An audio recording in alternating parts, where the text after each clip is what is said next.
हमारे राज्य में 50% का आरक्षण लागू होगा। अब वो चिट्ठी आ गई कोल्हापुर साथियों बम्बई से 400 किलोमीटर दक्षिण है। जो साथी बम्बई जाते हो जाकर देखें, हमको देख के आए हैं। तो वहां उन्होंने जब फरमान जारी किया और कोल्हापुर को फरमान आया तो लोगों ने जिसको 100% कब्जा मिला था ब्राह्मण समाज को, उन्होंने कहा तो गजब हो गया, अब तो शूद्र समाज भी आधा हिस्सा लेगा। राजा को हल्ला मचा दिया कि साहू जी महाराज पकड़ा गए हैं। जब साहू जी महाराज के पकड़ाने की बात चारों तरफ फैली तो राजा साहब के भी कान पास ये बात पहुंची।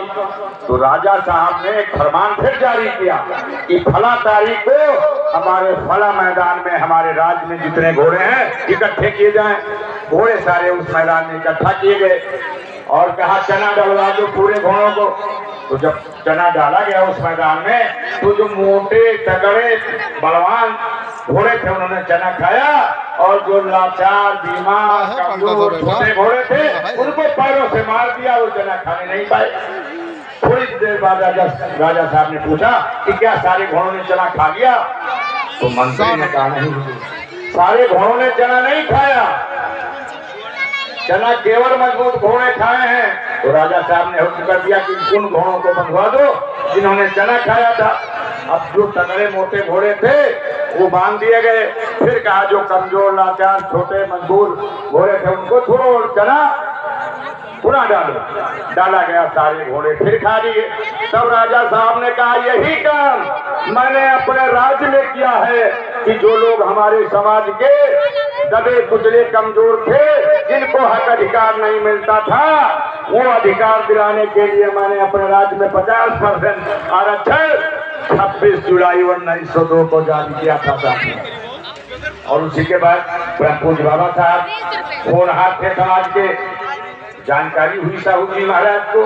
आज ये कुर्मी समाज, ये मौर्य समाज, ये यादव समाज, ये अन्य पिछड़ा समाज का आदमी अपने अनुसूचित समाज के भाइयों के साथ उठना बैठना खाना पीना हो तो ये दूर होता है। इसको ज्ञान नहीं है कि जब हमारे राजा छत्रपति साहू जी महाराज कोल्हापुर से 400 किलोमीटर चल करके बाबा साहब 400 आए थे कि आप उच्च शिक्षा प्राप्त करिए और 400 रुपए का कल्याण करेंगे, हम अपने राज्य से आपको पैसा देते हैं। तो हमारे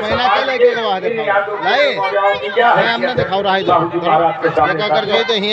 हमने लिखा जानने की जरूरत है। बहुत जगह मैं जाता हूँ तो मुझे सुनना पड़ता है कि ओबीसी समाज के आदमी न तो सुधर रहे हैं न हमारे अपने अनुसूचित समाज के भाइयों को थाली में खिला रहे हैं, न उनके घर खा रहे हैं, न उनके साथ जा रहे हैं, न उनके साथ बैठ रहे हैं। और साथियों मैं आपको बता दूं कि 2004 से पूछ लीजिएगा ड्रामा कंपनी वालों से कि मैं उसी के घर खाता हूं जो मेरे घर के माँ बहन बेटियों का बनाया खाता है और उसी को खिलाता भी और दूसरे को खिलाता भी नहीं था। और खाने में कोई जांच नहीं होती है, मुझे पूरी तरीके से पता है। वरना अभी भी या कई साल के बाद भी मुझे देखिए अभी मंच के साथी पटेल जी कह रहे, अरे भाई केवल नंद किशोर कह देते काम नहीं चल जाता, पटेल शब्द कह के क्या संबोधित करना चाहते हैं कि ये कुर्मी समाज में पैदा हुई। तो साथियों जात खाने से बदलती नहीं है, जात कब बदलेगी जब आप तथागत परम पूज्य बाबा साहब डॉक्टर भीमराव अम्बेडकर के बताए रास्ते पर चलना शुरू करेंगे। और जब तक जातियां इस देश में खत्म नहीं होंगी, कि जो 6743 जातियां और इसमें सब एक एक जातियों में 100 खंड, इतने खंड इसलिए बनाए गए कि कभी आप संगठित न हो, और अगर संगठित नहीं होंगे तो आप राजपाट नहीं पाएंगे, और राजपाट नहीं पाएंगे तो आप बिल्कुल सारे लोग देख रहे हैं कि आज देश में क्या हो रहा है। क्योंकि ये राजनीतिक मंच नहीं है, सामाजिक मंच है, इसलिए मैं उतने कह रहा हूँ जितना आप समझ लीजिए। और मुझे कहने में कोई गुरेज नहीं है, सच्चाई कहने से मैं नहीं डरता, क्योंकि इस देश में जो संघर्ष किया है उसको सजाएं मिली हैं, और जो सजाओं से डरता है वो कभी आगे नहीं बढ़ पाता।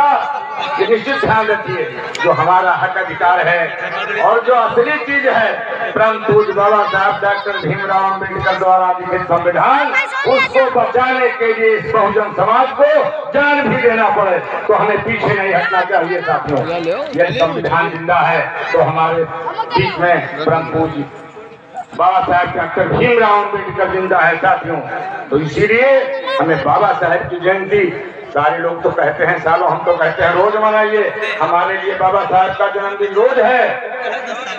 बाबा साहब पैदा भले 14 अप्रैल 1891 में हुए, लेकिन जब तक संविधान तब तक बाबा साहब, और बाबा साहब हमारे बीच हैं तो कभी भी मनाते रहिए, कोई दिक्कत नहीं है।